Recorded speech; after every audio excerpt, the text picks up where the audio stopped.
Hey, what's up guys, it's Renaldo here. So this video is going to focus on Aldrin Sampear. Now if that name sounds familiar, it's because it's the former Newsroom Africa newsreader that this year got in trouble after he assaulted a woman and he got caught on camera during a road rage incident.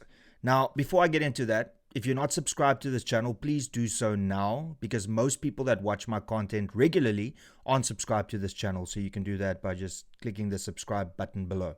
All right.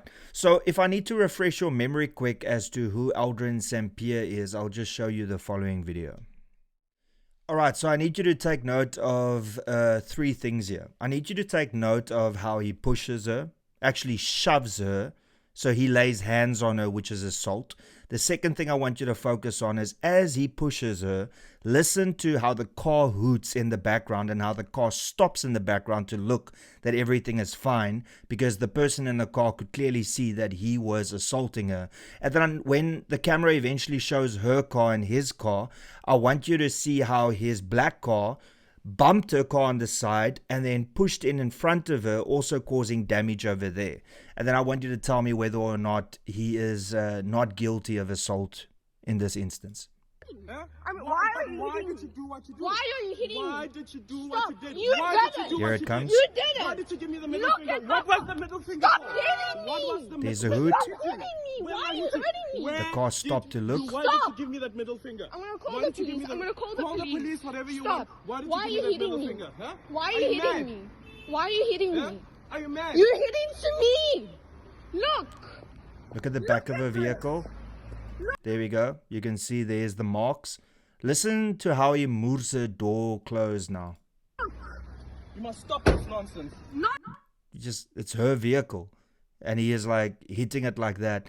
And over here you can actually see the front of the car, how he cut her off. Now please tell me if this is the type of person that you want to associate with and that you want, people to hang around with. I sure as hell don't. But irrespective of that, what I wanted to also focus on was the fact that after this incident, and it became a massive story, he was pretty much put on suspension, or at least put on leave until they could investigate it. Eventually, they put him back on air, and then he apologized. But he apologized to Newsroom Africa. He apologized to the public. He didn't apologize to this lady. Not once did he apologize to her. In actual fact, he doubled down and saying that this is now with the courts. But you can see from this video that he is as guilty as sin. And if you think that that's the only thing that he has done, let's delve a little bit deeper here. So here you can see radio host revelation. He assaulted women after being provoked, a step backward for abuse survivors. So it's one thing to admit to abusing a former partner. It's another to provide an excuse for having committed the criminal act of assault. Now, Power FM anchor, that is when he was working, because this was 2020, I believe. Power FM anchor Aldrin Sampear recently spoke about the abuse that his mother endured when he was younger. He also spoke about how his mother would provoke his stepfather. Aldrin further revealed that he had also physically abused two of his former partners. The host explains why he abused his first victim, a former girlfriend named Valentine, while he was in his teens. Valentine really pissed me off that day, he says. Okay, so that's an excuse to assault a woman. Okay. Explaining that he beat up another girlfriend at a later stage, he says the incident took place because he felt like Uyangdelela. She disrespected me. So the radio host suggests he outgrew his violent behavior because he witnessed his father, who always knew how to hold back. Do you see a pattern over here? So in 2020, he admitted to abusing two women because they disrespected him, and because, what was the other reason? Because she pissed him off. And then you've got this incident now where another woman pissed him off, and then he literally rammed his car into her car, got out, intimidated her, and eventually assaulted her by shoving her. And he didn't even apologize to her. He apologized to the nation, and he apologized to Newsroom Africa for what he did.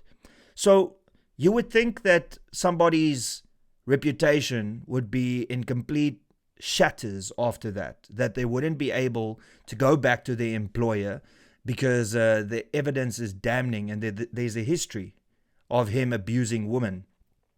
Well, Newsroom Africa kept him on, and he ultimately resigned from Newsroom Africa, and that was his own call. So he stepped down from Newsroom Africa, not because of pressure from Newsroom Africa, but because he got a better position. He got offered something better. Now, let's dive into that.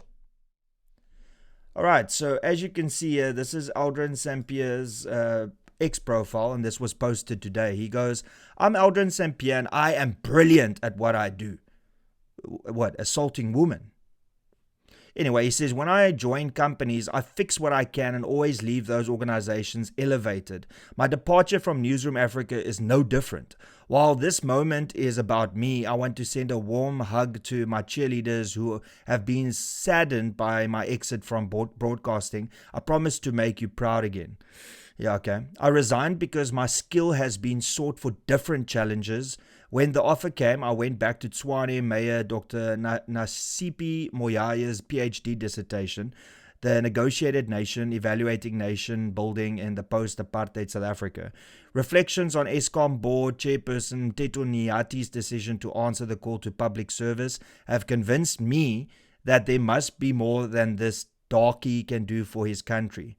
Okay. "I have joined the Department of Tourism under the leadership of Minister Patricia de Lille. This beautiful nation has done so much for me. I'm indebted. State policies like social grants and free primary healthcare helped me pull out of poverty, and journalism was the vehicle. Kasi FM, my first broadcasting home, was itself supported by a state agency, the MDDA. My life is a testimony of God's love for us, and I get to say thank you in a big way and help pull more people up with me. I'm so damn proud of this little boy. Baby is a kind. Remember to love each other and lead with compassion." Strong words from somebody that has got a very rich history of abusing women, and also a little bit arrogant, I have to say this is about me and what I've achieved, and I've left organizations in better positions than what I found them in. No, stop talking cock. Seriously. And also, this is the big question. The government constantly talks about how they fight gender-based violence, but yet they are now admitting a self-admitted abuser of women, and somebody caught recently on video assaulting a woman. They are allowing him into a government position. How does that make sense? How can you proclaim that you fight gender-based violence, but then this guy that used to work for Newsroom Africa resigned, probably because he got offered this position before he resigned, is now just stepping into government? So less than 1 week after his announcement that he is resigning, he gets another job. There are millions of South Africans that do not have a terrible history of abusing and assaulting women, but they can't get a job. Yet this self-proclaimed abuser of women gets a job within a week of him resigning, and the job is with government, and that's the same government that says that they're doing everything in their power to fight gender-based violence. Yeah. And on top of that, let's look a little bit broader than that, right? So you've got Roman Cabernac that pretty much got forced out of his position because mainstream media went after him for some hurty words and things posted out of context or taken out of context by mainstream media. And ultimately, John Steenhuisen, the Minister of Agriculture, managed to get rid of him, right? And his biggest sin was hurty words on X. Now, here we have an individual that is now joining the Department of Tourism under Minister Patricia de Lille. And I really hope that mainstream media is going to cause the same amount of outrage for his appointment, considering that there is undeniable proof of him assaulting women. He is self-confessed. And then the latest one earlier this year in 2025 is video evidence of him doing exactly the same thing. There is a pattern here. So what is the government going to do? Are they going to actually stand with their beliefs that they proclaim of gender-based violence and fighting against it? Or are they going to roll out the red carpet and let this man walk into the Department of Tourism as some position within the department that reports to Patricia de Lille? What's going on here? Like, Roman Kabanak is removed for far less, and this guy is appointed knowing far more about him. So they knew all of this stuff and they still decided to offer him this job. But Roman Kabanak had to step down because the media found hurty words on X. I mean, this clearly demonstrates the double standards when it comes to South Africa as to what is acceptable and what is not. And it seems to always be defined along racial lines. Because you can be a black individual or a colored individual, I don't know what he identifies as recently, and you can assault women, and that's fine, and you can get the job. Be a white guy that said some hurty things on X, and your track record is clean of any actual crime, but you have to get removed out of that position because of the pressure that mainstream media put on Roman Kabanak. So I truly hope that News 24, Daily Maverick, ENCA, Newsroom Africa, all the main outlets that went after Roman Kabanak, that you do exactly the same thing with Aldrin Sampear. Otherwise, you're racist. It truly is as simple as that. And I would please call on everybody that's watching this, put pressure on Patricia de Lille and Good, the party. Tag them on social media and say, how dare you appoint somebody with this track record and this history of abusing and assaulting women? How dare you give this person a job in that department when the government has proclaimed that they are fighting gender-based violence?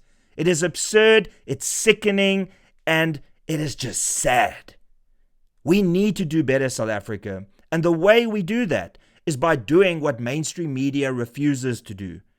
Hold the people responsible and hold the people to account that make these decisions. Tag Patricia de Lille on social media and call her out for this. Tag the Good Party and call them out for this. Because ultimately, they are defending somebody that assaults women. And it's on record. And that's pretty much all I got to say. Thank you so much for tuning in. Please be sure to smash the like button. Please be sure to subscribe. Please be sure to share this video far and wide to expose Aldrin Sampear, the Department of Tourism, and the government for the hypocrisy. And lastly, if you enjoy my content and you enjoy this channel, please consider becoming a member. You can do so by clicking the join button below. And that's pretty much all I got to say. Till later, cheers and peace out.